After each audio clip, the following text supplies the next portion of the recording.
तो डॉक्टर शिव प्रकाश जी, आप आईटी कानपुर से हैं जी। और यहाँ जो है हिंडन नदी पे जो है आप एक प्रोजेक्ट पे कार्य कर रहे हैं।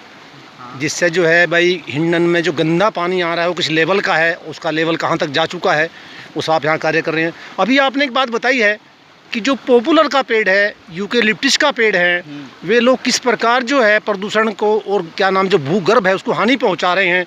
आप उस पर ज़रा प्रकाश डालिए। जी बिल्कुल। आप भी जानते होंगे कि जो पॉपुलर के पेड़ है वो 1990 से क्या कहते हैं, इसमें विकास हुआ है पॉपुलर खेती में। 1990 से? जी जी, 1990 से, मतलब जो मेरा अंदाज़ा, मैंने लोगों से बातचीत करी तो 1990 से पता चला कि 1990 से इसकी खेती शुरू हुई है। उसके पहले आप अगर देखेंगे तो 1980-87 तक इसमें हिंडन में साफ़ पानी चला करता था। लोग बताते कि 1980 में भी 87 में भी वो लोग सिक्का डालते थे, उन्हें सिक्का दिखाई देता था नदी के अंदर। लेकिन जब से 1990 से पॉपुलर की खेती शुरू हुई है, इसने बहुत ज़्यादा इसको हानि पहुंचाई है। उसने क्या किया, जो नेचुरल एक्विफर्स थे, जिनको हम लोग यहाँ की लैंग्वेज में बोले तो चूहा कहते हैं, उनको ख़त्म कर दिया है। और जिसकी वजह से नेचुरल पानी हिंडन में रहा ही नहीं है। अब केवल जो पानी चलता है वो केवल नालों का पानी चलता है और इंडस्ट्रीज़ का पानी चलता है। तो जिसके लिए आप भी जानते हैं सरकार ने पहले ही यूकेलिप्टस के पेड़ों को बैन कर रखा है, उसकी खेती को मना कर रखा है।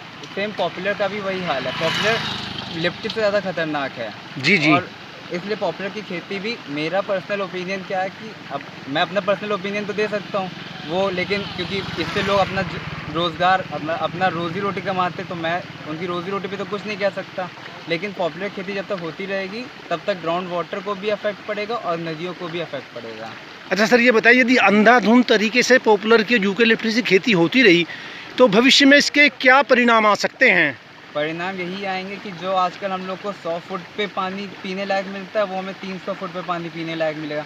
50 साल बाद हो सकता है वो हमें 1000 फुट पे पानी पीने लायक मिले। लेकिन 1000 फुट पे पानी मिलेगा कि नहीं मिलेगा, हमें तो ये भी नहीं पता ना।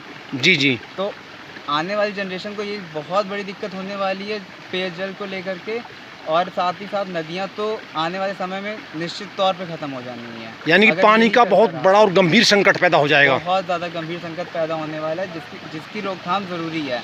इसकी रोकथाम आप केवल पॉपुलर की रोकथाम से नहीं कर सकते, और भी कई चीज़ें हैं। लेकिन सबसे बड़ा मेजर फैक्टर जहाँ से इसकी स्टार्टिंग हुई है वो है पॉपुलर की। नहीं जी, जो जल संरक्षण है, जल संरक्षण के लिए भी सरकार ने काफ़ी योजनाएं चला रखी हैं। जल संरक्षण की जो योजनाएं चला रखी हैं, खैर वो उस पर तो मैं रोशनी नहीं डालना चाहता क्योंकि वो काफ़ी सारी हैं। लेकिन एक जल संरक्षण के लिए ही सरकार ने ये कहा था कि यूकेलिप्टस के पेड़ को बैन किया जाए, क्योंकि ये वो नेचुरल वो ग्राउंड वाटर को बहुत ज़्यादा कंजप्शन करती है। तो उस पर तो बैन हो गया, बट अब उसके बाद लोगों ने उसको सब्स्टिट्यूट को ले आया पॉपुलर जी, इसलिए उसको भी बैन होने की ज़रूरत है। अदरवाइज़ वो उस नेचुरल वाटर और ग्राउंड वाटर दोनों को वो हानि पहुंचाएगा। और आने जो इस समय नदियों में, ऊपर की जो नदियां हैं, शिवालिक हिल्स पे सहस्त्रधारा है, हिंडन है, नागदही है, इन सब पे जितने भी नेचुरल एक्विफर्स थे सब खत्म हो चुके हैं।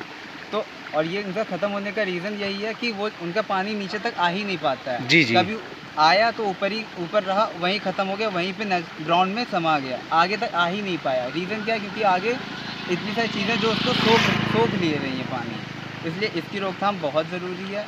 ये हम लोग नहीं कर सकते, ये आसपास के लोग ही कर सकते हैं।